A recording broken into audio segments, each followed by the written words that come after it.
my god, it is Chaos Day, everybody, and it is time for World Eaters. We killed the psychic base out of this game, and now we are ready to rock and roll and kill and maim and burn. Isn't that right, Jack? That is correct. That's what World Eaters do. They eat psychers and they kill. I think they just kill. I think that's what they do. They also eat worlds. They eat worlds. They're the planet monsters. They are. And they've got their Yahtzee dice roll blood tithe points here, and they're super excited to go rip face and eat them all. All right. So let's get into the Blessings of Khorne. No, let's not get into the Blessings of Khorne, Jack. We have to tell the viewers here about this beautiful channel that we're on, because this is Alder War 40K. For those of you who are new here, we do competitively focused content centered around helping people get better at their game. Right now, Games Workshop is unloading so much 10th edition content right now that we are analyzing all of it as we go day by day by day in live preview. Today is the greatest of all days. The blessings of the dark gods are upon us, and we have the World Eaters coming to you live with our hottest takes. So if you're interested in liking this video, please like this video. It really helps us. And also subscribe to the channel. And you know what? Even maim the comment section. You know, tell us what you think of the World Eaters. Tell us what you think of Jack's hair. Give us the rundown. Exactly. So thank you. And if you like this video, you don't just like the video, you also can check out the War Room, which is thewarroom.vhx.tv, down in the description below. We have a 3-day free trial. Our Discord is abuzz right now with people discussing these cool new rules in detail, tearing it all apart like World Eaters should. And so if you're interested in any of that, you can check it out in the link below. It is free, and you can try out 3 days in our awesome global community. Awesome. All right, now that we've got all the words and the talking out of the way, now we're ready for killing and maiming and burning. Tell me about these Blessings of Khorne. All right, so the way Blessings of Khorne work is you roll 8 dice at the start of the battle round, and you can then spend those dice to get effects off of this chart right here. So the way that works is they usually are procced off of any double or a double, 3 or higher, or maybe any triple, and you spend those dice. So if you roll 2 2s, you can spend both those 2s. You can't use them for anything else. But you get Rage Fueled Invigoration because it requires any double. So that's how you activate them. You get up to 2 effects whenever you roll a Blessings of Khorne roll, and they apply to your whole army. So you roll these at the start of the battle round, you roll 8 dice, the values of them don't really matter. There's a couple that check for like 3+ or 4+, but largely speaking, doubles and triples are what you're looking for. Nice. What are the effects are? All right, so Rage Fueled Invigoration is +2 move to all the models in your army. Seems good. It triggers on any double, so it will trigger automatically. So if I roll 8 dice, 1, 2, 3, 4, 5, 6, I have to get a double. That's right. I have to. Okay, cool. Yes, you will at least get one double, so you will absolutely be able to pop Rage Fueled Invigoration if you need to. Nice. Then Wrathful Devotion also triggers on any double. Models in that unit have the Feel No Pain 6+ ability. If you already have Feel No Pain, which most things in the army do not, but a couple do, add 1 to your Feel No Pain rolls, which is very, very good. It's a great defensive ability. Yeah. 6 of Feel No Pain is really good with the 3-wound models, especially because there are damage 3 attacks that, scoop 3-wound models like it's their job, or 50% of the time don't. Absolutely. Yeah. All right, Martial Excellence triggers on a double 3+, so you roll any double 3 or higher. Melee weapons get sustained hits, which is real good in combat. Exploding 6s. I just love those extra hits. Tonal Carnage is double 4+ or any triple. And then when a model in this unit is destroyed, on a 4+, it can fight on death. That's really good. Especially in melee versus melee battles, you can pretty much fight when you charge, fight when they charge you, fight when you die. Basically always fighting blood for the blood god. Absolutely. Skulls for the skull throne. That's right. Yeah. That's right. Warp Blades triggers on any double 5+ or any triple. All right, that is getting to the point where it's a little, less likely to happen. Little less likely to happen. I think it's still roughly in the 80 to 90% range, because any triple is still fairly likely with 8 dice. Melee weapons get lethal hits. Very good for killing knights. Very good for killing things of high toughness. There's a lot of high toughness stuff in the game right now. Demons, for example. Yeah. And then finally, the creme de la creme, Unbridled Bloodlust, which triggers on a double 6 or triple 4+. So these units are going to be advancing and charging. That's right. And you could also stack that with +2 move to be like big fast boom boom now yep. smash. Whole army's +2 move, whole army's advancing and charging. Ooh. That one is, I believe, a bit over 60% to happen. So still likely, more likely than unlikely. That's right. Yeah, that's right. That's wow. Khorne, angry 8, yes, rawr. Rawr. All right, and there are ways to manipulate that, which we'll get into as we go through it. Nice. All right, their detachment rule is Relentless Rage. If you're familiar with Blood Angels, you're familiar with this, because World Eaters just want to be Blood Angels. That is just not the case. We eat the worlds, we eat the psyche phase. Blood Angels, Horus killed you. Gets him every time. No, it literally got me earlier, it'll get me again, it'll get me tomorrow. This is World Eaters, we have Relentless Rage, +1 strength, +1 attack on the charge. It's a very good rule, and amps their damage significantly. It'll also amp it at multiple stages, because you get +1 attack, which is like a 25% buff if you have 4 attacks, and then it'll also amp your strength, which can be a buff based off of whether that strength bracket helps your actually damage. Rawr. So it helps in multiple axes. It's very good. Axes. He's using axes today. Oh, that's right. I'm smart for a World Eaters, man.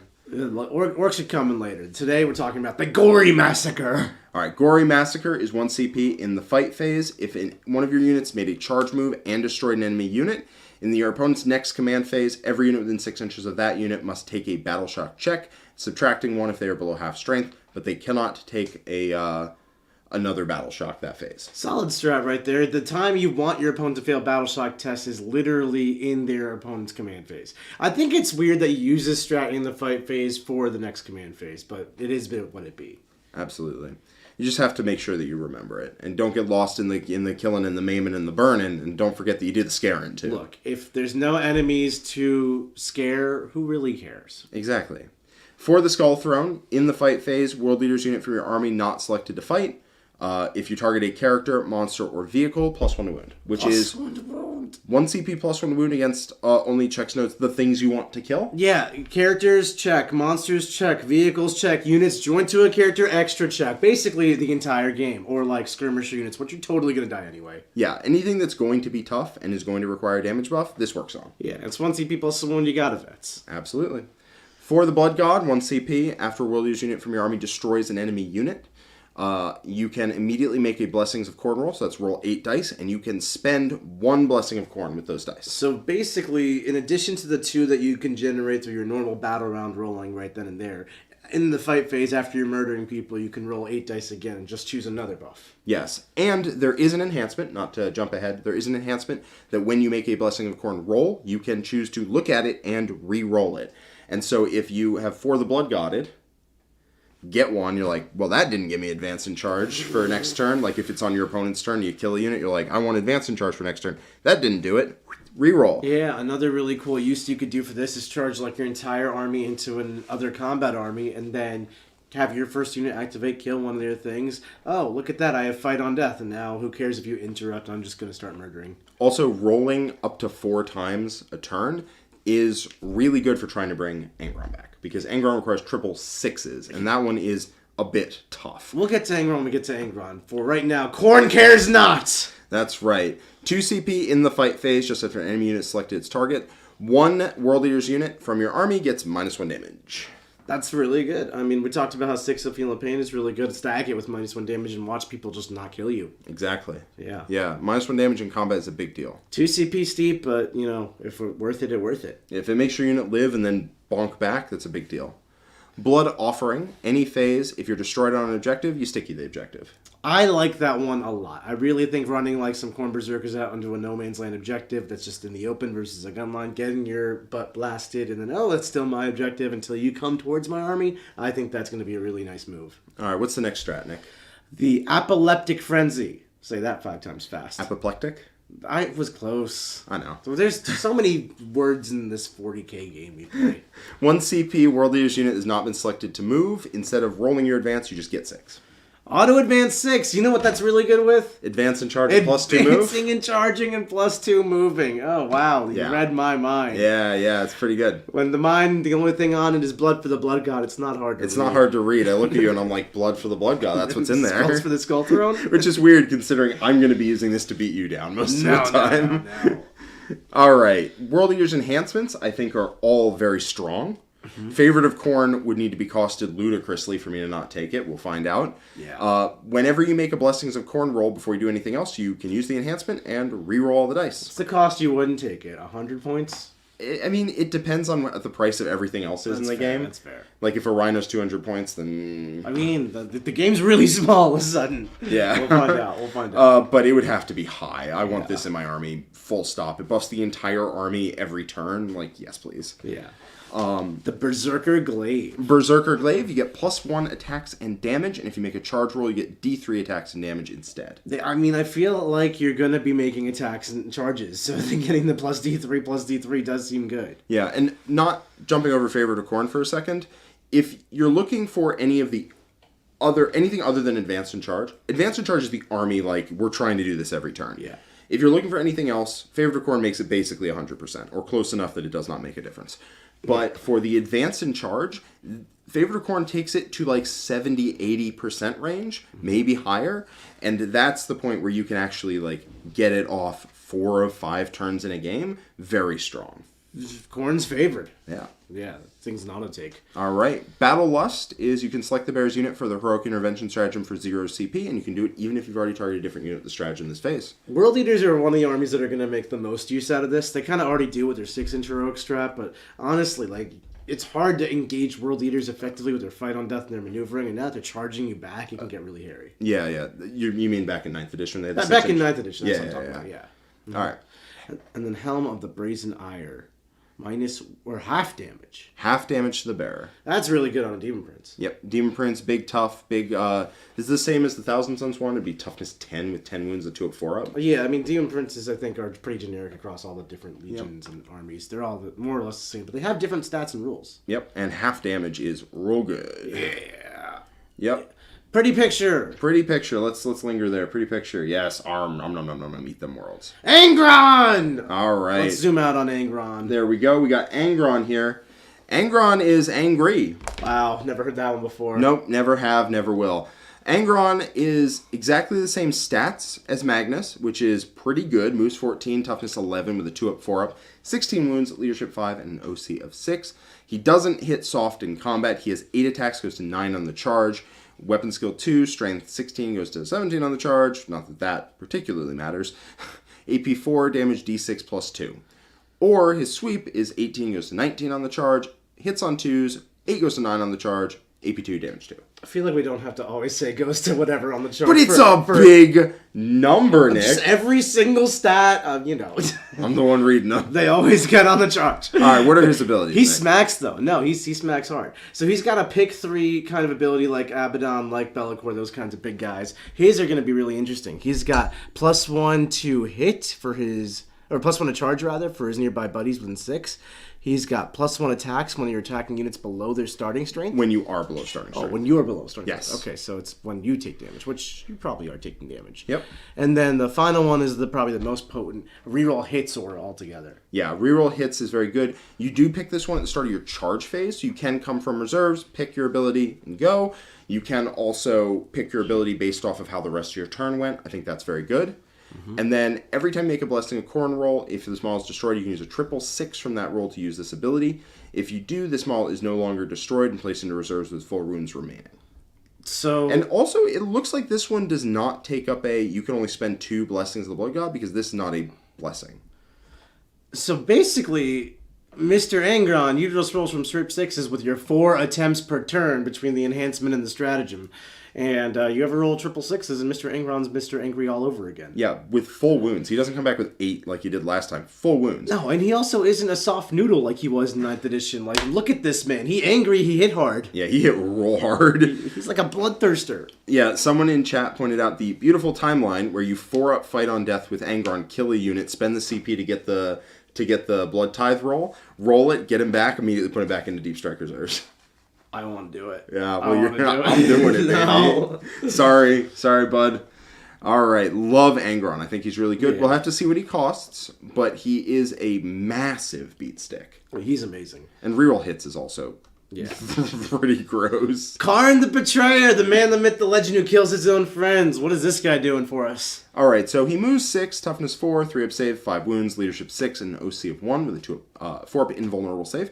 He's got a decent stat line. In combat, he is a monster. On the charge, he has 9 attacks at strength 7, AP 2, damage 3, which is very scary. Mm-hmm. He makes his unit reroll hit rolls of 1, wound rolls of 1. If you are not in engagement range at the end of your charge phase, you coward, you take a leadership check, and if you fail it, a bodyguard model dies, and then he automatically fights on death. So Kharn smacks, Kharn hurts your people, Kharn does what Kharn does. That's right. What does he join? He joins Khorne Berzerkers. Really, really could have guessed that. All right, why don't you tell us about Lord Invocatus, Nick? The Lord Invocatus, he moves 12, he's tough to 6, he's a herald riding a Juggernaut, but Space Marine style, 2 up armor, save 4 up invul, 8 wounds, lead 6, and OC2. He's got an awesome close combat weapon, 6 attacks, AP 2, damage 2, and he's got his Juggernaut. 7 attacks. Oh, 7 attacks, sorry, strength 6. And then he's got the Juggernaut Blade Horns, which are 4 extra attacks, Lance keyword, and then there's strength 6, AP 1, and 2 damage. He's also going to scout, which is beautiful. And what else has he got? So he scouts 6. His unit can shoot and declare a charge in a turn in which it fell back. And at the start of the battle, before any moves are made with the scout's ability, so after you know who's going first, you can select up to 2 infantry units within 6 inches of this model that do not have scouts, and they get scouts. So he's your fast boy. Yeah, so he's scout 6 with his unit. No, he needs... does he lead anything? He leads 8-bound, Exalted 8-bound, and Khorne Berzerkers. So what happens is he gives his unit scout with Road of 8 Bloody Steps, and then he gives another unit scout with Road of 8 Bloody Steps, and then they both go up.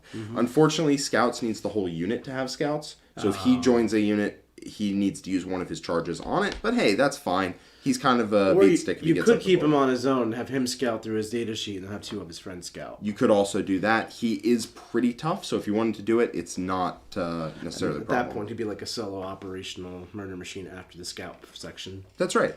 And no, he does not fly anymore, but fly isn't what it used to be anyway. Yeah, sad unicorn. That's right. But I believe he does move faster than the other guy, so, it's still a special pony. Yeah. What else? All right, World Eater's Demon Prince. This is the guy who might... Well, any of them might be able to take half damage, except for Lord Invocatus is a named character, so he can't. Looks like his stats are pretty much the same as all the other Demon Princes But he moves 1 inch faster, which is kind of he? interesting. Oh. Yeah, the Thousand Suns one moves 7. Oh, so there's like slight variational differences then. He's got 3 shots on his Infernal Cannon. His Hellforged Sword is the Strike and Sweep, exactly the same as everyone else's. But he's got unique rules for being World Eaters. What's that going to do? He does. So Infernal Fortitude is when an infantry unit is within 6 inches of this model, they get a 4-up invuln. That's awesome. That is very awesome, That's especially awesome. on 8-bound. And then if you're half damage on this dude, he's not dying anytime soon. No, you really don't want to shoot him. And then whenever he makes a charge move, he gets dev wounds. You know what's really good? Swinging with That guy. 7 attacks, strength 10, AP 2, dev wounds, Strength 11. damage 3. Oh my god. Strength 11 is a huge breakpoint too. Yeah, a lot of toughness 10 in the game. Yeah. So he has only 3 shots on his Infernal Cannon next to the Thousand Suns 1/6, but he slaps in combat substantially harder. 7 attacks at strength 11 is very scary. Staple dev wounds onto the end of that, and then he gives out a 4-up invuln to everyone around him. This guy feels awesome. Right. He Big moves fan of this 8, guy. and if you hand him the half damage enhancement, your opponent wants to target him to remove your 4-up invuln, but if they do that, they spend their entire turn doing it. They didn't deal with anyone who has the 4-up invuln. Mm-hmm. Then you charge them. Mm-hmm. And then he goes to move 10 with the +2 move and advance and charge, and like, boom, dev wounds. Smash. Yeah, this guy is awesome. Love that guy. All right, Demon Prince with Wings. They've made the Demon Princes with Wings have different abilities to the Demon Princes without wings. He moves 12, and he has toughness 9, not 10. Yep, they go down a toughness to get a little bit faster. Same exact strike and sweep profile, same Hellforged Cannon, but the rules do change between the versions besides the speed and the movement. That's right. Start of the fight phase, every enemy with engaged range takes a battle shock. And at the start of the battle, select one enemy. Oh, right, I forgot this. Yes, select one unit from your opponent's army to be the smallest sworn foe. Whenever you attack that guy, you reroll the hit and reroll the wound roll, which is awesome. But if you didn't destroy the sworn foe, at the end of the battle, the World Eater's Demon Prince is destroyed. Oh, well, at the end of the battle, I don't think I mind. Yeah, probably not. Probably not. Maybe there's some weird endgame secondary thing or assassinate. What if you're holding an objective? That could suck. That could suck. What a rule. It's a sworn foe. Yep. Now, you didn't kill him. I'm sorry. Khorne is going to take that personal life. It's really interesting because the faster Demon Princes always hit harder and are kind of made for more combat, where the foot ones are definitely buff creatures. Yep. I really like the foot one. The foot one seems where I'm going to start. But the World Eater's Demon Prince with Wings can just find one dude and be like, hey, listen, buddy, I'm sorry, nothing personnel, kid, bye. Yeah. Let's keep going. All right. So we've got the World Eater's Lord on Juggernaut. He moves 10. Toughness 6 with 7 wounds, not 8, but still a 2 up, 4 up.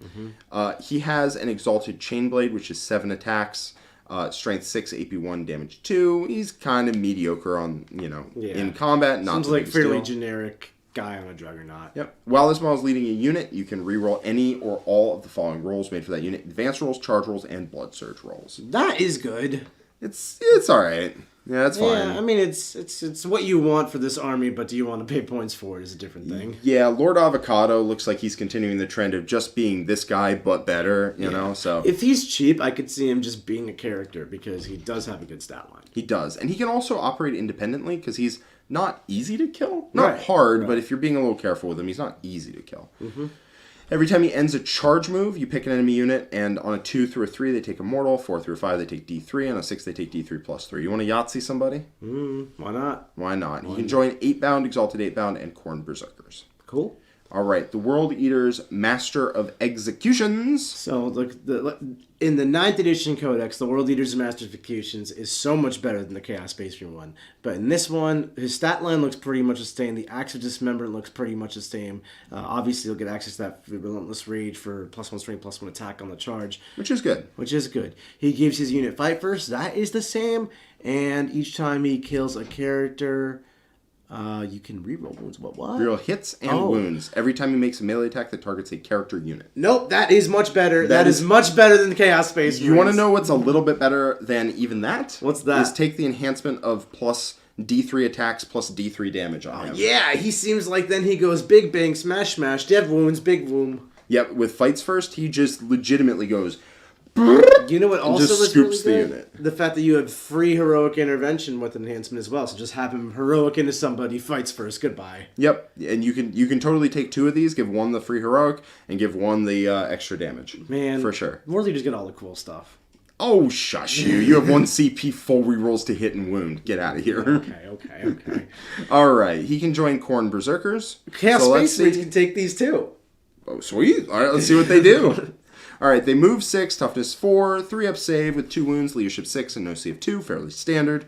They're basically an intercessor if you think about it, except in combat, where they have 4 attacks hitting on 3s at strength 5, AP 1, damage 1.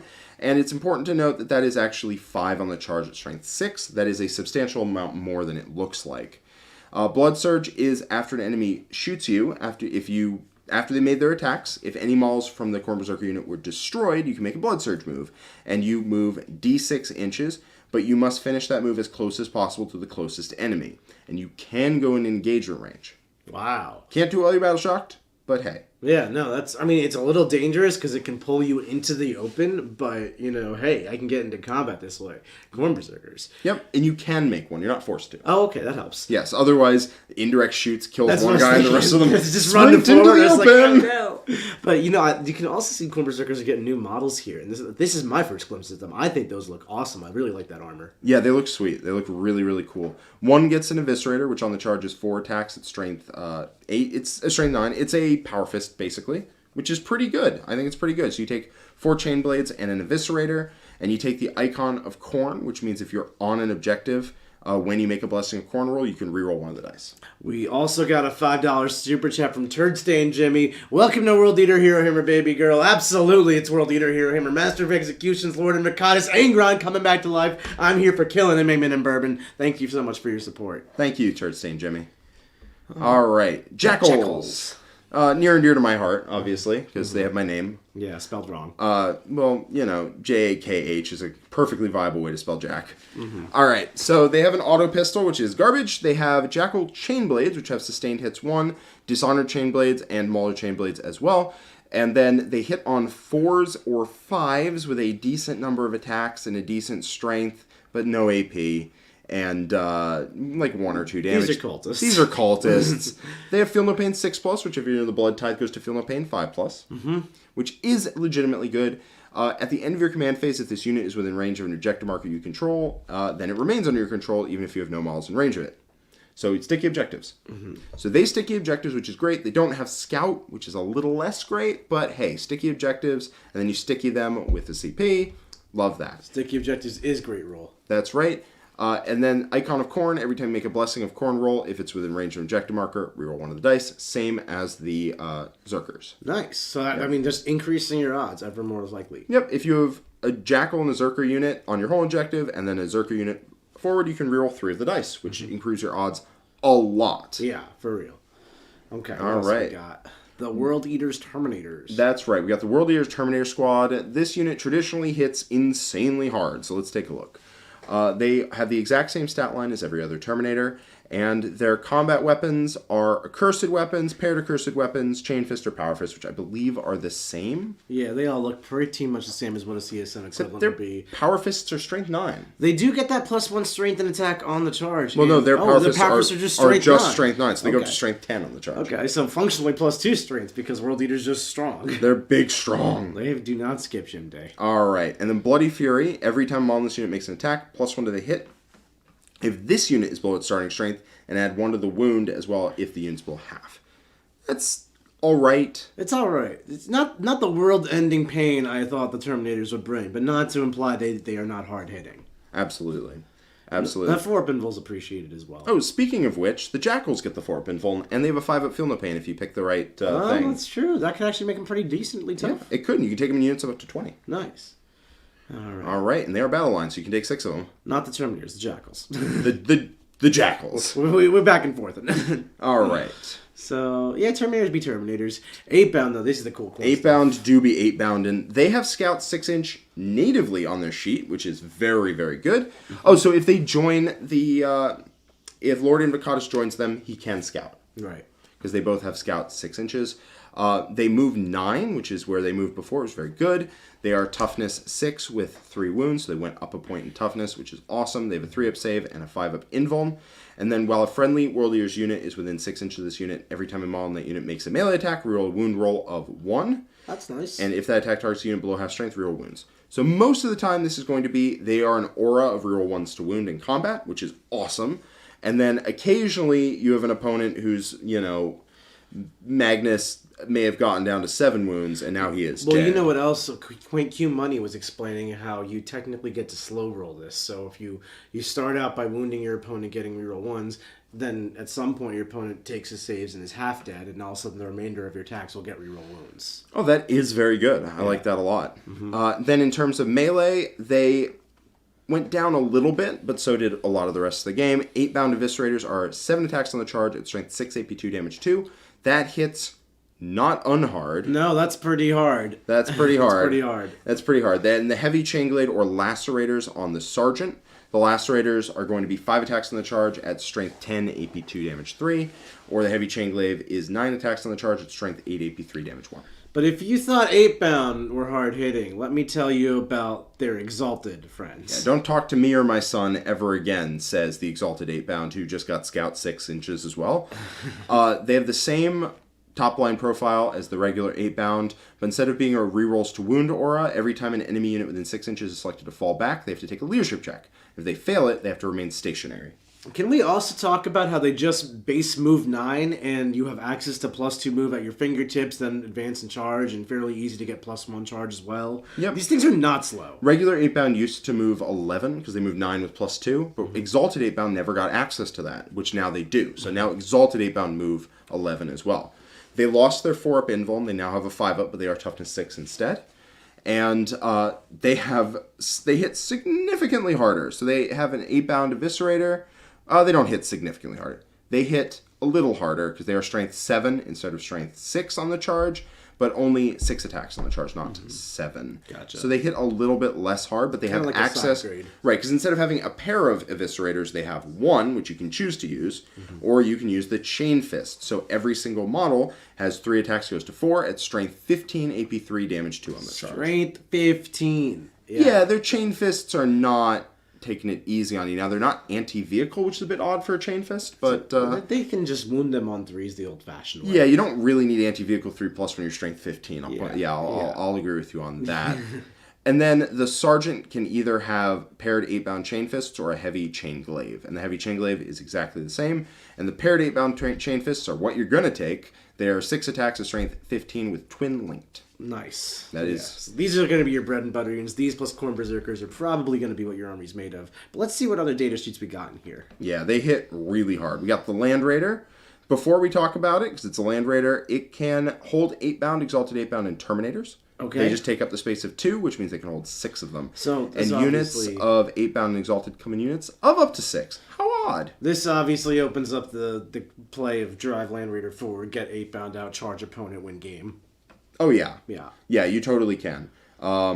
Land Raider style. Well, actually, you can't use the advanced in charge, because the Land Raider has to make a normal move for you to get out. Mm-hmm. But then you do move +2 on the Land Raider. So you would move 12, get out 3, and then charge. Yeah, so it's kind of like moving 15, which is not much faster than an 8-bound moving 11 and then advancing and charging. So I'm not even sure if you need a Land Raider in this army, but it is decent protection as well as you move to the field. They are quite tough. Like They're tough. They're just pretty tough, and they do pack some las cannons, which is not something that this army really has. Land Raiders are just going to come down to points, along with most of these other vehicles as we get to, because their stats are what their stats are. Predator Annihilator is exactly the same as every other one. Same with the Predator Destructor.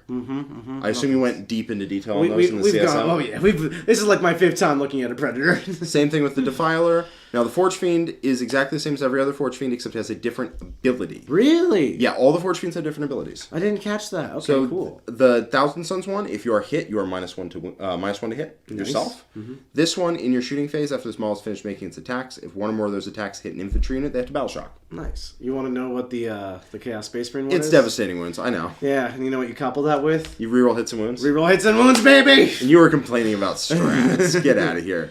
Helbrute also does something unique every time. What's their unique rule? So, Frenzy, each time an enemy unit targets this model after they finish making its attacks, this model can either shoot or fight as over the fight phase. If this model is equipped with 2 Helbrute Fists, they get twin-linked. So, we'll have to see what the... There are a couple things that have the ability of when they are targeted, they get to fight. We'll have to see if that can work multiple times a turn, multiple times a phase.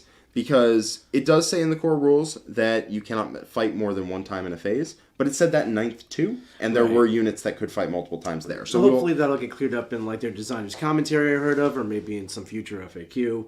Exactly. Yeah, exactly. we can hope. All right. So the Helbrute has Helbrute stuff. The Heldrakes? World Leaders are actually an army that would probably really appreciate a Heldrake. Just having some reliable shooting, I think so. And also you can start it on the board in hover mode and then just like go 20 and start harassing your opponent while your army gets up the field. Yep, and like every Heldrake, it has a different rule depending on which legion it is in. Every time it ends a normal move, you pick an enemy unit it moved over, and you roll 2 dice. For every 4 up, they take D3 mortals. I really like that they're giving each legion its own unique identifier for all these vehicles that would otherwise be a copy-paste. I think the demon engines are all getting one, because it's like the spirit of the demon is animating it in a different way. It should. And I think that's pretty really cool. Yeah. All right. We got a little bit more. We got the Maulerfiend. Maulerfiend! So it's exactly the same, except... Each time you make a charge, I mean, it's better because it's a melee unit and it gets a melee buff from being in World Leaders. Yeah, inherently just better. Yep. Each time you make a charge roll, if one or more of the targets of the charge are below starting, you get +2 to charge. And then every time it makes a melee attack that targets an enemy unit that is below its starting strength, +1 to hit. I really like the idea of a Maulerfiend sitting in Strategic Reserve and just hitting 7 inches with reroll charges. Yep. Yep, you do have to come in off the board edge, but that's a little limiting, but it's a decent way to get it around the table besides just like running up into guns. Exactly. All right, we got the Rhino, which is a Rhino. Wait, it's not just a Rhino. Chaos Space Marines, unlike their Space Marine friends, do not have firing decks. None of them have firing decks. I would assume that's a typo. I don't know. I mean, I wanted to put my Blastmasters in the Rhino, and then I couldn't do it. It's the same model. They just have an upgrade kit on it. Maybe it's the Havoc Launcher. Hatch? The Havoc Launcher closes the firing deck. Oh, maybe. Is that... I thought the firing deck was I thought it was the doors on the back, but I don't know. Fair. I'm not a Rhino driver. Fair. All right, we'll find out. Maybe they intended for that, and Chaos just has the worst Rhinos of all time. Can I take a minute and pour 2 out for the spawn because they made this the worst unit way they could? Yeah, go for it. Okay. Well, and then I will tell you what the Thousand Sun spawn does, but continue. It doesn't really matter because my love for the spawn came from 2 places. It was either solo spawn or it was a 5-man spawn that you could like do something with. And now it is a 2-man duo of spawn. That's what comes in the box. I don't want my spawn to be a duet, Jack. I just don't. I want a solo spawn. Well, so the Thousand Sun spawn is exactly the same as the World Eater spawn. I think 1 less strength. Mm-hmm. But instead of having a 4-up save, it has a 4-up save and a 5-up invuln, along with 5-up Feel No Pain. Well, there's 2 of them. Yeah. So Thousand Suns spawn of a 5-up invuln, 5-up Feel No Pain. They also heal D3 wounds in each player's command phase. You know what Thousand Suns don't have? What? A Psychic Phase. Killed that, ate it, world eated. Yeah, Psychic Phase demolished. Yeah, I mean, it depends on the points cost. These guys are cheap. They're still good skirmish. Yeah. The Feel No Pain 5+ can go to a 4+. Oh, that's your... oh, actually, I don't think it said that. I think it just... Did it say, like... Yeah, if you have a it, Feel No Pain, it gets one because, better. okay, I wasn't sure if it just said 6 becomes 5. No, it said if you have a Feel No Pain, you get +1 to it. Okay, so I'm just whining to whine. So they actually saw the Lord of Skulls in the Chaos Space Marine Codex. I'm assuming it's the same, but this thing is actually really strong and hard-hitting. Well, it has a rule that references Blessings of Khorne, so I assume the rule is different. Well, probably the stats the same, but it's definitely got different rules. Toughness 13, 24 wounds with a 3-up, 5-up is obnoxious. Yeah, he tough. He Tonka tough. And very, very few things are stronger than Strength 12. Yeah. Like, Bright Lances right now wound him on 5s. As they should. Alright, each time you make a Blessing of Khorne roll, for each enemy unit destroyed by this model in the previous battle round, you can add 1 or subtract 1 from one of the dice rolled. Okay, Whoa, so this real basically good. guarantees it. Like, when you want to advance and charge your army, this is, you got it going. Also, this opens up Angron, like, big time. Now, including Angron and Khorne Lord of Skulls is probably going to be a lot That's of points. a little trolling, but yeah. But, you know, one of these I don't think is bad. Obviously, it's point pending. If this thing is 700 points, probably not. But, like, if he's, like, 4 or 5, that is something you can work with. And Yeah. you know what? And Also, he just needs to destroy them, period. So if he shoots them to death, you still get it. yeah, he's got good guns. Yeah, he's doesn't got have bad good- he's guns. got good guns. Good guns. And you know what else he does? Deadly Demise D6 plus 2. Because D6 was not enough. Wait a minute. If you explode in the center of your army, you're like, all right, my next Blessing's a Khorne roll. Oh, my. Imagine this thing fighting on death. On a 4+. On a 4. Hit it. Just do it. OC 8. Sure. This guy might legitimately be good. If this thing's for real. undercosted and you just can't kill it for its points, awesome. If you can't kill this thing, it's its own problem. But even if you can kill it, it's not easy to kill. And it's, like, it's good. It's so good I spilled my water. And that is so good, it's actually the end of the World Eaters Codex. Blood for the Blood God! Blood for the Blood God. I'm super excited. I'm super pumped. I think they are a very streamlined army that does exactly what World Eaters should do. Let me find. There we go. Pretty picture. Yeah, pretty picture. I'm just excited for him. Me too. I'm gonna put him on the table too. You might get me to put him on the table. This looks awesome. You'll see. World Leaders need to run down mid, and you're just not into that life. Look, now they're a movement army. You know I like my moves. No. I've seen the Yeah. the faction representation sheet. We'll see. It has a little check mark next to my name.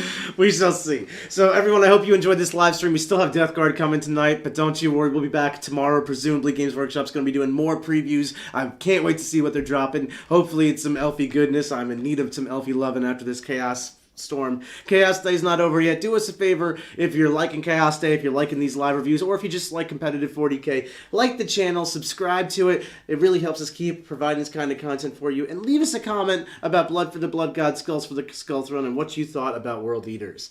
Finally, if you're interested in getting better at 40k, learning the game, and even becoming your best, you can check out the link right above me, right below Jack, and in the description below, thewarroom.vhx.tv. That's going to take you to our 3-day free trial where you can learn all about the War Room, that amazing Discord server where all the people are screaming about Blood for the Blood God, and also all the other factions that are getting rules. And you can learn how to play 40k from some of the best players in the world. All right, everybody. Thank you so much for watching, and we're catching you later. Bye-bye.